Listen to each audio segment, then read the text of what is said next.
के श्री भगवान का ऐश्वर्य नामक 10वें अध्याय के 31वें श्लोक में श्री कृष्ण भगवान कहते हैं, in the verse number 31 of the 10th chapter of Srimad Bhagavad Gita, Shri Krishna says,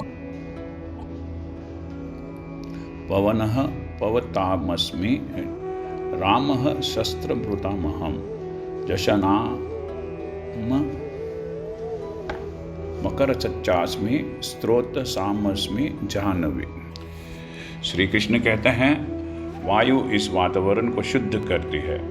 wind purifies the atmosphere. वायु के बिना इस सृष्टि में कोई जीवित नहीं रह सकता है। इसलिए कृष्णा कहते हैं कि वायु मैं ही हूँ।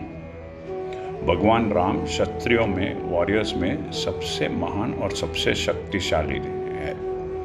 वे एक विष्णु के एक अवतार भी माने जाते हैं। वे बहुत ही शक्तिशाली, पावरफुल योद्धा, वॉरियर थे। इसीलिए श्री कृष्ण भगवान कहते हैं कि क्षत्रियों में राम मैं ही हूँ। जल के पानी के जीवों में मगरमच्छ सबसे शक्तिशाली है। Crocodile is considered to be the most powerful creature in the water. इसलिए श्री कृष्ण भगवान कहते हैं कि मगरमच्छ भी मेरा प्रतिनिधि, मेरा रिप्रेजेंटेटिव है। नदियों में गंगा नदी, रिवर गंगा सबसे पवित्र मानी जाती है। इसलिए कहते हैं, श्री कृष्ण भगवान कहते हैं, नदियों में मैं गंगा हूँ। भगवद गीता को जो पहली बार पढ़ता है या सुनता है, उसके दिमाग में कई सवाल आते हैं। भगवद गीता में कृष्ण घोषणा डिक्लेयर करते हैं कि मैं भगवान हूँ। भगवद गीता में वह यह भी कहते हैं कि इस सृष्टि में, इस ब्रह्मांड में, इस यूनिवर्स में जो कुछ भी अपने क्षेत्र में, अपने अपने फील्ड में सबसे महान, सबसे ताकतवर, सबसे पावरफुल है, वह मैं हूँ। आम आदमी, ऑर्डिनरी ह्यूमन बीइंग यह आसानी से मानने के लिए तैयार नहीं होता है और उसे इसका प्रमाण, प्रूफ चाहिए होता है। आपको याद होगा कि जब मैंने भगवद गीता कहना शुरू किया, तब अर्जुना ने भी भगवान कृष्ण से पूछा था कि मैं कैसे मानूं कि आप भगवान हैं। मैं आप सबको, जिन्हें ये शंका है, जिन्हें ये डाउट है कि आप भगवान हैं, मैं उसके लिए कुछ आप सबको बताने की और उस डाउट को दूर करने की कोशिश करता हूँ आज। कृष्णा ने अपने जीवन काल में कई लीलाएं की। उन लीलाओं में उन्होंने कई बार अपने रूप, ह्यूमन फॉर्म को छोड़कर विभिन्न फॉर्म्स बताए थे। इसकी लीलाएं हमारे पुराणों में, हमारे भागवत कथाओं में, हमारे मैथोलॉजी में कई लीलाएं का ऐसे जिक्र आया है जिसमें कृष्णा ने अपने द्विभुज, एक ह्यूमन फॉर्म को छोड़ के डिफरेंट फॉर्म्स बताया था। उनमें से कुछ इम्पोर्टेंट, कुछ मुख्य रूपों को मैं आज बताने जा रहा हूँ। एक बार माता यशोदा से किसी ने आकर कहा कि हे मैया, आपका बेटा जमुना नदी के किनारे बैठकर मिट्टी खा रहा है। माँ यशोदा दौड़कर बाल कृष्णा के पास जाती है और कृष्णा का मुंह खोलती है। तब यशोदा माँ कृष्णा के मुंह में सारा ब्रह्मांड, सारा यूनिवर्स देखती है। 9 ग्रह, 9 प्लैनेट, सितारे, स्टार्स और बहुत से दैविक दृश्य वो कृष्णा के मुंह में देखती है। दूसरी कहानी बताता हूँ। जब कृष्णा दुर्योधन के पास गए थे महाभारत का युद्ध रोकने के लिए, वो शांति प्रस्ताव, पीस मैसेज लेकर दुर्योधन के पास गए थे। उस वक्त दुर्योधन ने उन्हें बंदी बनाने का, अरेस्ट करने का सोचा। उस समय कृष्णा ने अपने विराट रूप को दिखाया, जिसे देखकर दुर्योधन बहुत डर गया। तीसरी बार जब कृष्ण भगवान अर्जुन को गीता का उपदेश दे रहे थे, तब उन्होंने अर्जुन को अपना विश्व रूप दिखाया था। विश्व रूप का सारा दृष्टांत भगवद गीता के आने वाले अध्याय, चैप्टर्स में मैं आपको विस्तार में, डिटेल में बताऊंगा। यह सब जो कृष्णा की लीलाएं हैं, जिसमें कृष्णा ने अपने अलग अलग रूप दिखाए हैं, ये हमारे वेदों में, पुराणों में, श्रीमद् भागवतम में, उपनिषद में, शास्त्रों में लिखा गया है। यह सब शास्त्र महान ऋषियों ने, दार्शनिकों ने, विद्वानों ने, इंटेलेक्चुअल्स ने लिखी है। उन्होंने इन इन ग्रंथों में घोषित किया है कि कृष्ण भगवान है। हम इन ग्रंथों को, इनकी सच्चाई को झुठला नहीं सकते, नहीं हम इन पर कोई टिप्पणी या बहस करने की क्षमता रखते हैं। We cannot falsify the truth of the sacred books, nor we do have the capacity to contradict or argue or comment on this religious book. मैंने आपको यह भी बताया है कि भगवान कृष्ण का वैभव, ऐश्वर्य इतना बड़ा, इतना महान है कि हम आम आदमी तो क्या, देवता और महान ऋषि भी उनका गुणगान नहीं कर सकते। The forms and prosperities, the richness of Lord Krishna is so huge, forget an ordinary human being, even devatas or great saints are unable to describe them. इसलिए कृष्णा को अपने गुणों का, अपने वैभव का गुणगान अपने मुख से करना पड़ा।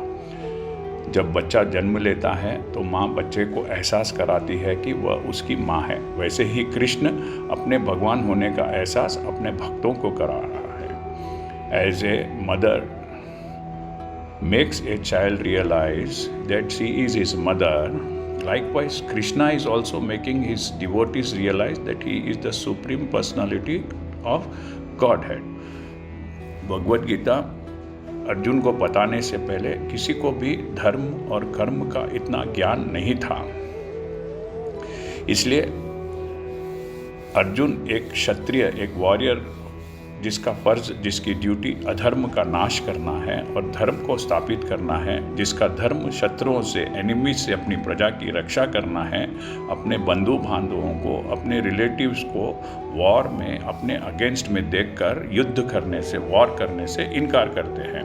बावजूद इसके कि जो उनके कज़न्स थे, जो इनसे उनको लड़ना था, वे अधर्म की तरफ, इमोरलिटी की तरफ थे। लेकिन भगवद गीता श्री कृष्ण से सुनने के बाद अर्जुन को अपने कर्म का, अपनी ड्यूटी का ज्ञान हुआ। वह युद्ध करने के लिए तैयार हो गया। भगवद गीता सुनने से पहले कृष्ण को सिर्फ एक अपना सखा, अपना मित्र, अपना दोस्त, अपना बंधु, अपना फ्रेंड मानते थे। भगवद गीता सुनने के बाद और कृष्णा का विश्व रूप देखने के बाद अर्जुना जान गया कि श्री कृष्ण भगवान है और उसने घोषणा कर दी, डिक्लेयर कर दिया कि श्री कृष्ण भगवान है, वह सुप्रीम पर्सनालिटी ऑफ गॉडहेड है। मैं समझता हूँ मेरे समझाने के बाद आप सब समझ गए होंगे कि कृष्ण ने आपका गुणगान अपने मुख से क्यों किया और क्यों खुद को भगवान घोषित किया। I believe after listening to my lecture today, you must have understood why Krishna spoke great about himself and declared himself the supreme personality of God. अगर अभी भी आप नहीं समझ पाए हैं कि कृष्णा सबसे महान भगवान हैं, तो मुझे यकीन है कि जैसे अर्जुन ने पूरी भगवद गीता सुनी तो वह मान गया कि कृष्ण भगवान है। If you still have doubts that Krishna is God, then I am sure, as Arjuna declared Krishna as the supreme personality of the Godhead after listening to the Bhagavad Gita, the whole of Bhagavad Gita, you all will also come to know that Shri Krishna is the supreme personality of Godhead. इसीलिए मैं आप सबसे निवेदन करता हूँ, request करता हूँ कि आप भगवद गीता का पाठ सुनिए और हर रोज कम से कम एक श्लोक भगवद गीता का पढ़िए। To know Krishna more and more, I request you to listen to Bhagavad Gita daily and if possible, read at least one sloka, one verse of Bhagavad Gita daily. It hardly takes 2 to 10 minutes to read one sloka of Bhagavad Gita. See the happiness you receive. That's why I have titled my daily lecture as Bhagavad Gita for Happiness. मैं यह दावा तो नहीं करता कि भगवद गीता पढ़ने से आपके कर्मों के हिसाब से जो सुख और दुख आपको मिलना है वह नहीं मिलेगा, लेकिन मैं आपको यह आश्वासन जरूर देना चाहूँगा कि भगवद गीता पढ़ने से आपके दुख का प्रभाव बहुत ही कम हो जाएगा और कृष्णा आपको दुख सहने की ताकत, शक्ति दे देंगे। I do not claim that if you are reading Bhagavad Gita, you will not get sorrows or happiness which you deserve according to your past deeds. But I assure you that the intensity of sorrow will come down immensely, and Krishna will give you strength, power to bear the sorrow. Hare Krishna. If you have liked the channel, kindly press the bell icon and subscribe. यदि आपको यह channel पसंद आया है तो कृपया करके bell icon को दबाइए और सब्सक्राइब कीजिए. हरे कृष्ण. Thank you.